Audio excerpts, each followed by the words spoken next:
Welcome back. So, coming to this event, I ruminated about finding the key message for this presentation. And some say that everything we eat can either serve as food, medicine, or poison.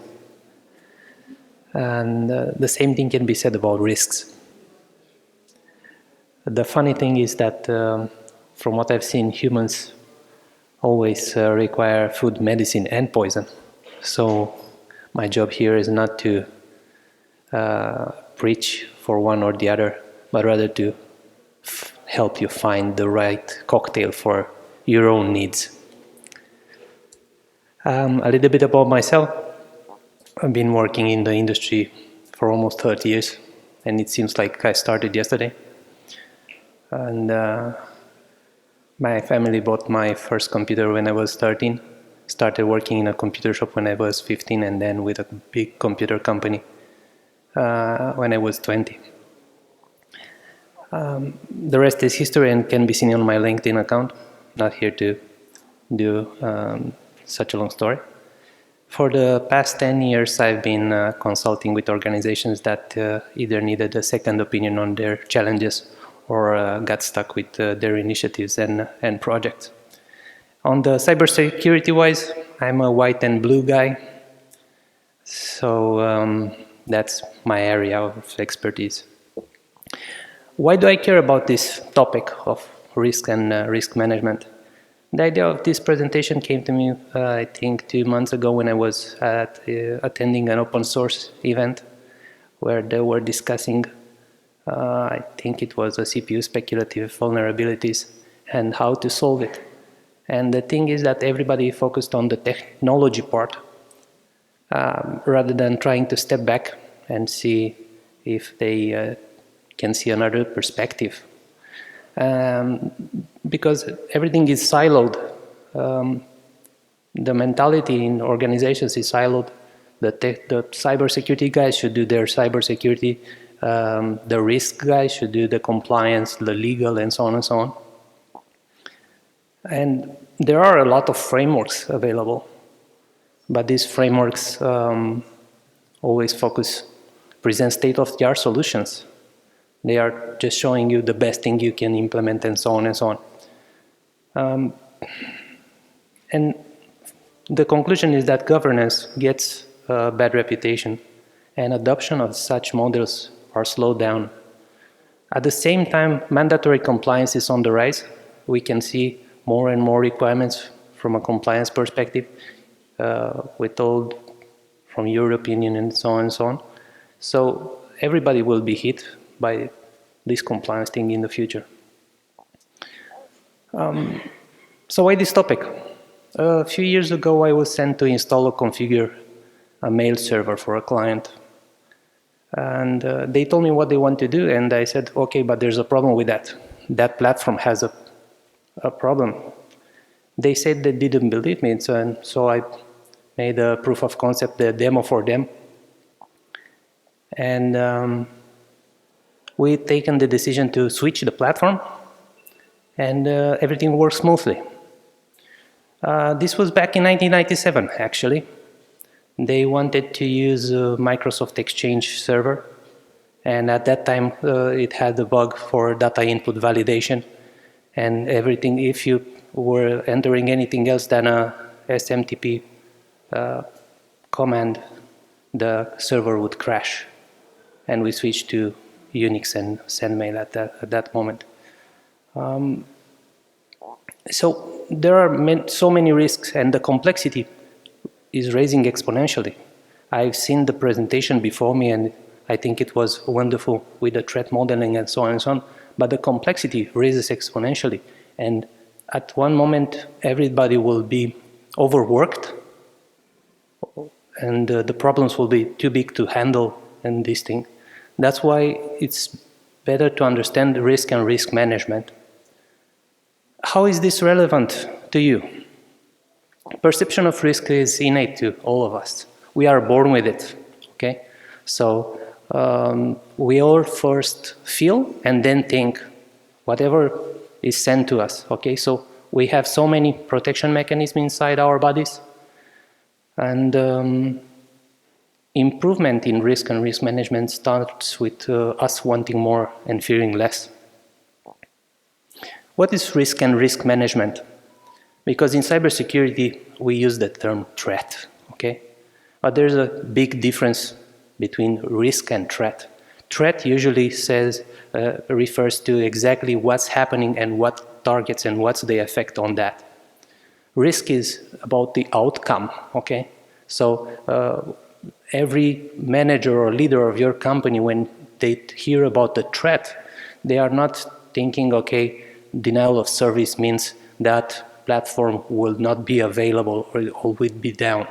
It means our customers cannot buy from us, okay? So that's the difference between threat and risk.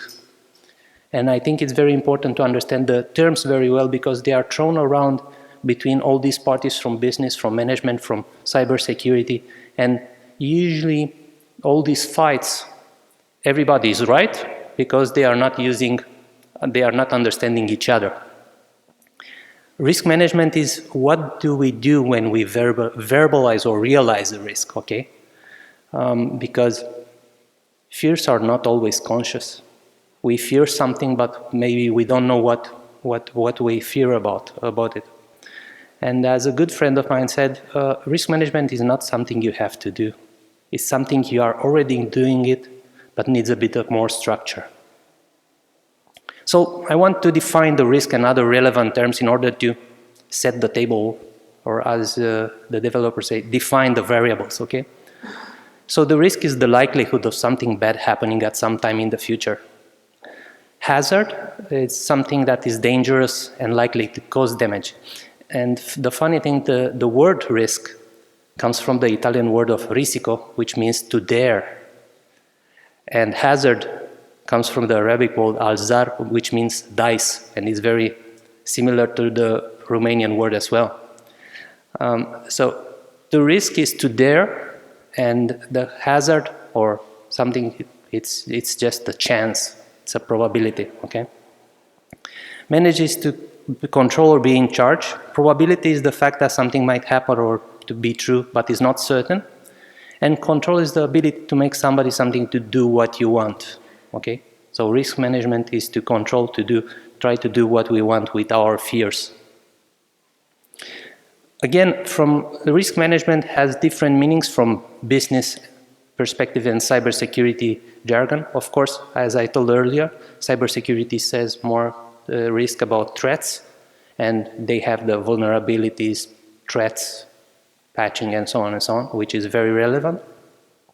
At the same time, the business perspective is all about their objectives, okay?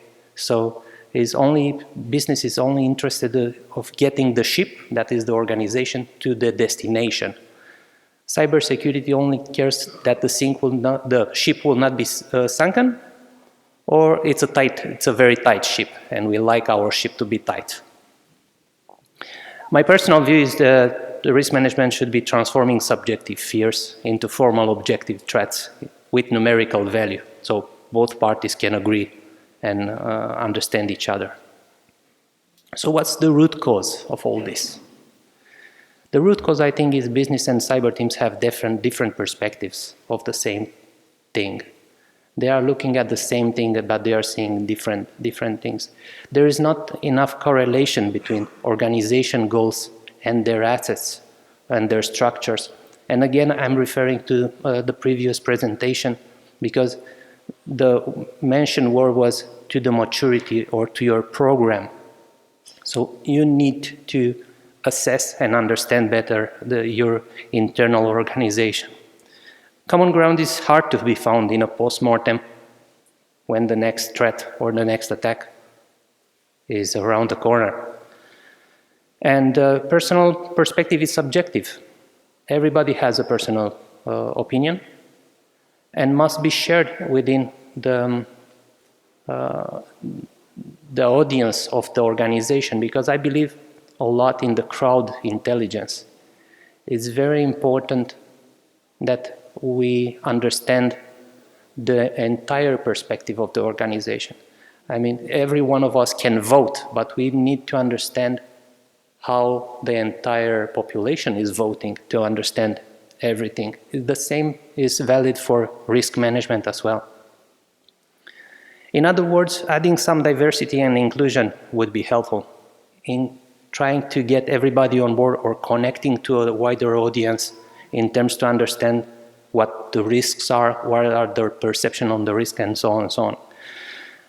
And my suggestion is to first of all to iterate, and then to start slow and take it easy, because if you want to go fast, you go alone. If you want to go far, you go together. First of all, my suggestion is to start alone, but then start getting more and more people involved.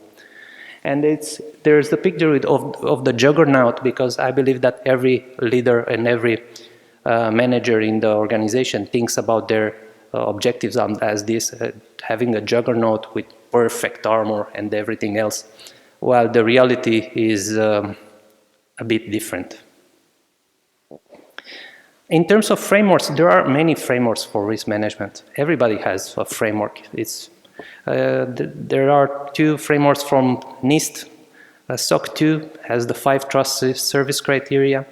On ISO, the ISO 27000 series, the ISO 37000 series. And what is common on all these frameworks is that all of them suggest a variation of continuous improvement Deming cycle, okay? So try to identify something, make an assessment, work on it, monitor, review, and repeat, and so on and so on. So where do we go from here? It's again a thing related to the maturity, as I said, because depending on the level of the maturity, you can start in a different way. And unfortunately, it's like with any sport, you cannot start a sport in something and go directly to the top level. It's in the same with cybersecurity. So it should be taken step by step and build this step by step. There are these 5 levels of maturity which are used by the capability models. The first level is called ad hoc or initial. Usually when the decisions is made, who is shouting the loudest. And you need to get buy-in, and you need to start building awareness on this. The indicators of success would be to be ignored, which is good. If you are ignored in the first step, you are doing something right. And the failures should be very high. I know that everybody wants success and excellence from the first. I think you need failures. You need to fail and fail and fail and see what you learn from, because you learn nothing when you win. You learn only when you fail. The KPI and metrics for this should be access. You should see some access on the tools or on your efforts. And that's it. It should be like a scooter, okay? Then the second level of maturity is to have, it's called manage. And the goal should be the desire to do something. Okay, it's a good idea. I would like to help you on that. The indicators of success, they should be laughing at you. Oh, you are so funny with this idea, and so on and so on. The failure should be around 10%, and metrics should be in logs. You should see repeated access to your tools, and so on and so on. And this is like a sports bike. Then the next step should be defined, in which let's start and put down on paper how we should like to work on it, on this risk, how to identify risk, and so on and so on, how we should define which information we should capture in our organization or our team, what's relevant for us, what's relevant for you, what's relevant for them, and so on, in order to understand what's relevant. The failure should be 5%, and the metrics should be, or KPIs should be plans. Again, something defined. The fourth level is quantitatively managed. Then the goal is to gain abilities, to gain abilities in order to understand the risks which are logged, in order to understand what's the impact for the business, what's the impact for the cybersecurity, what are the efforts, and so on, so on. The failures should be 1%, and the metric should be in costs, how much it costs us to deal with a certain problem, with a certain threat, with a certain vulnerability, and so on and so on. And the fifth level, the Zen area, is optimized, where the goal is to reinforce what should be do better, what should change, and so on and so on. And that's the first time when the indicator of success is that you win, okay? The failure should be 6 sigma, so in terms of number of nines, the availability, and the metric should be in the business benefits. That's the rocket, okay? So what are the key steps in my easy as 1, 2, 3 interpretation? First of all, define a model that suits you. Define something that is important for your organization. For sure, you have a lot of information. On the cybersecurity, there's a lot of telemetry, first of all. So you understand which are the parts that should be relevant or not, that you should touch in your first initiatives. And then add metadata. Metadata which should be automated, like telemetry on your side, but also the metadata for probability, for impact. What happens, what means to a certain department if that risk is going to happen. And also mitigation plan. Okay, we have a threat. What if that threat happens tomorrow? What should we do? Let's plan. Let's make let's ideate or make a brainstorming on that. How much it would cost, and so on and so on. Okay. So all these metadata, which unfortunately no AI is yet able to write them down, help find supporters that could help you with to make your business case for every threat and every risk much more appealing and much more translatable into your organization. And then define a risk acceptance matrix, okay? Risk acceptance matrix is, anybody knows what the quality of service protocol is? Okay, so the quality of service is when you have a lot of, you have one internet connection and you have so many services on that one internet connection, and you should prioritize which ones should work better. For example, the voice protocols, or if you have video conference software, that should have a little bit of priority over your, I don't know, BitTorrent downloader.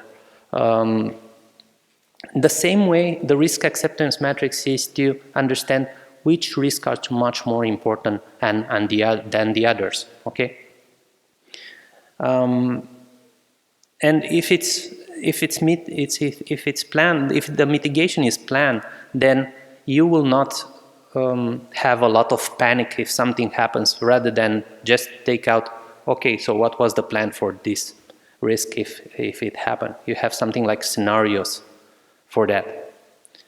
And review and transform. Review and transform, you cannot go from the first level of maturity to the second level of maturity just by making, you know, as it was here, a faster bike. You need to transform from a bike to an automobile. Sometimes you need to change the way you work. That's what transformation means. You need to shed, you need to die as a caterpillar in order to become a butterfly. So my example, because I will also have a demo that I will need your help with, is first of all to collect risks and to understand what kind of risks you like, or what kind of risk, how important they are to you. The second step would be to add metadata on it.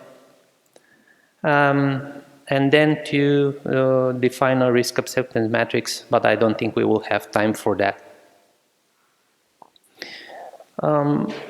what is more important? First of all, to gather relevant information from your organization. Nobody can come and tell you what's important for you and your organization. Of course, you can find a consultant or another company that can come and do this work for you, but at the same time, there are things that, like culture, like organizational culture, that only you know. You need someone from the inside that understand that and that relevancy. Then obtain, of course, the buy-in from all your relevant stakeholders. Obtain the support in order to understand all these perspectives on the topic. Start small, and do not think about a committee or certain dedicated resources until you reach maturity level 3, okay? The benefits of doing something like this, first of all these identify risks can be used as inspiration for internal hackathons, capture the flag, okay? So rather than trying to ask ChatGPT to give me some ideas to improve our risk management, stuff like that, you can also have all this information that you can use for that. You can start doing exercises or training drills. What if something like this happens? You can provoke such a risk in order to see how well your organization is prepared, and so on and so on. And mitigation plans can serve as playbooks in case anything happens, okay? So demo time, the proof of concept. I've built some forms in Google Forms. So if you have your phones with you, you can access these forms, anonymous forms that can define and collect info about the risk with DefCamp. I identified 10 categories of risks for DefCamp. The food, of course, the logistics staff, vendors, hacking village, equipment failure, speaker cancellation, social networking, weather, and reputation. And if you go on this, there are, I think, all these. You can just put a note from 1 to 10 to each of these areas very quickly. Do not think about it. Just dump your first impression on it.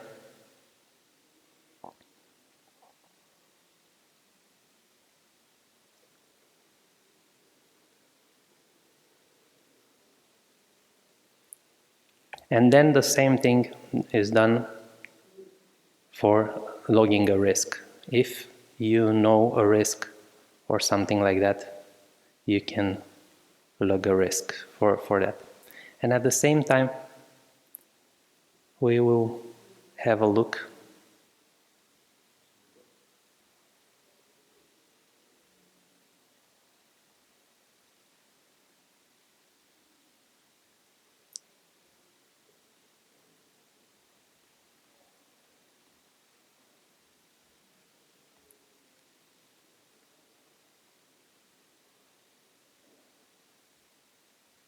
for responses. 5.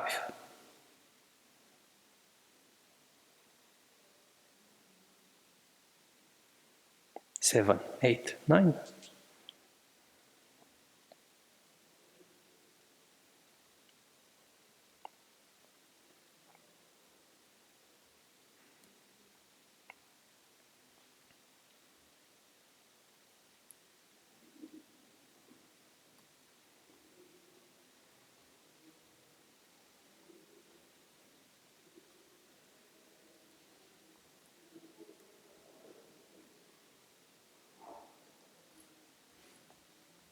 Okay. So you can see, but I cannot see it. You can see here with all these results, the importance of these risks, and also the importance median, not media. And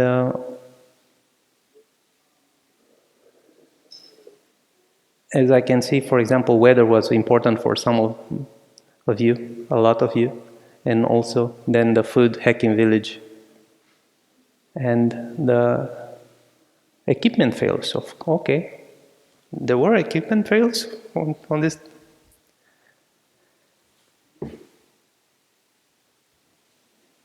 And you can see we already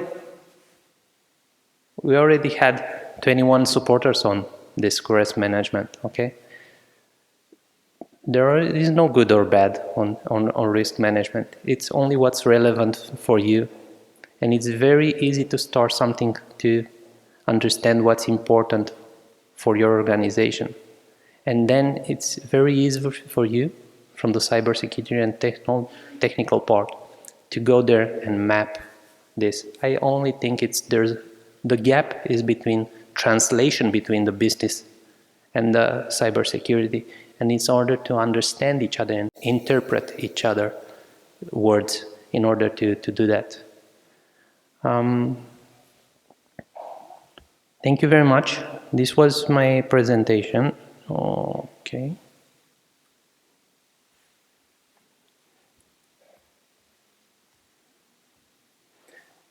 If there are questions, sorry.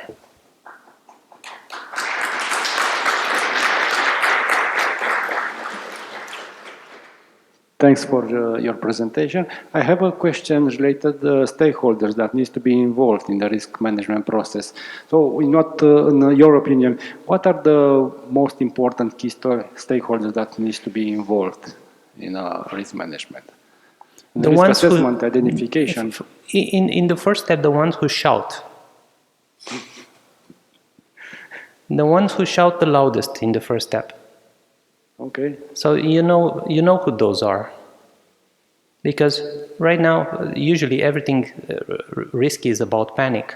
Oh, I've seen this new bug in CV. Let's fix it, and then throw effort at it.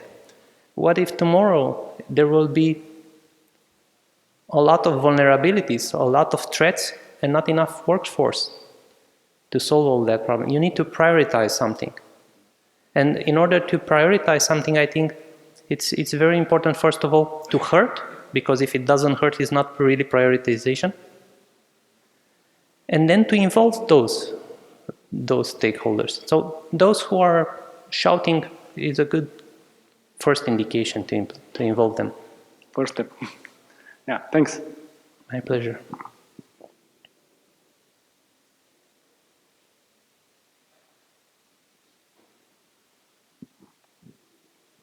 Hi, awesome presentation.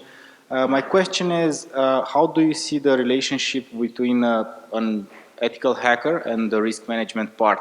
Do you see this as a core value of an ethical hacker or as a separate, entity or separate employee that does risk management over the output of an ethical hacker, such as a penetration test or assessment? I think that guys from cybersecurity are fast learners, and they should learn what's important for their business counterparts.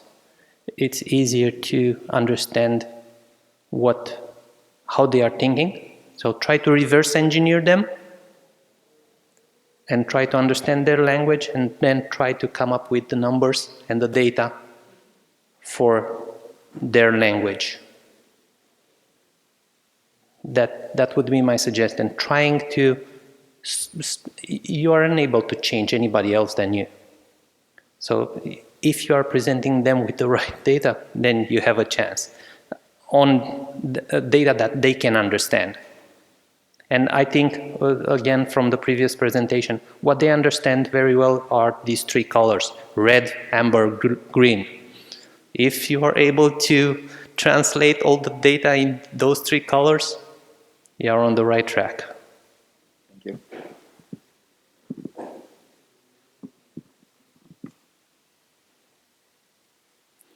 Okay, thank you very much. If there are, oh, sorry.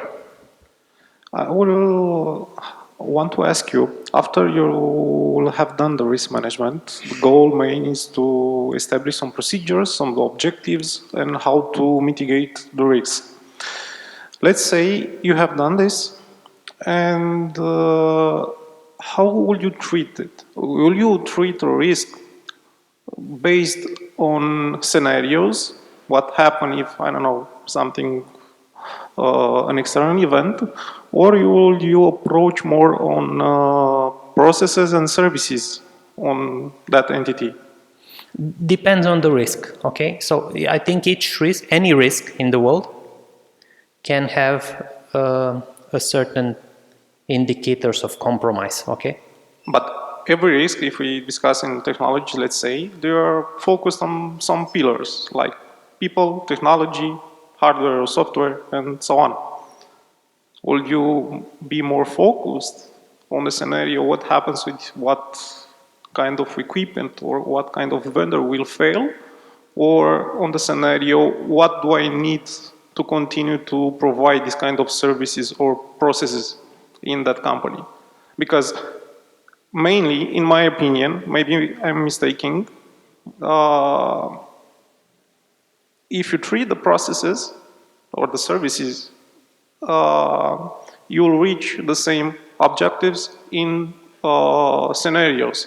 Let's say we had, let's say, pandemic situation. You have people outages. You will need workforce to do that, to provide that service. Will be focused on the scenarios like pandemic situation, or you'll be more focused on that flow, that service, how to do it in each condition? Because if we focus on scenarios, let's say, you will have people outage, less workforce, even in a scenario of pandemic, or I don't know, different extremes events. My favorite answer, it depends. But again, usually the solution should be in the problem. So the one who defined the risk and defined together with the others a possible mitigation plan is also defining something like the acceptance criteria.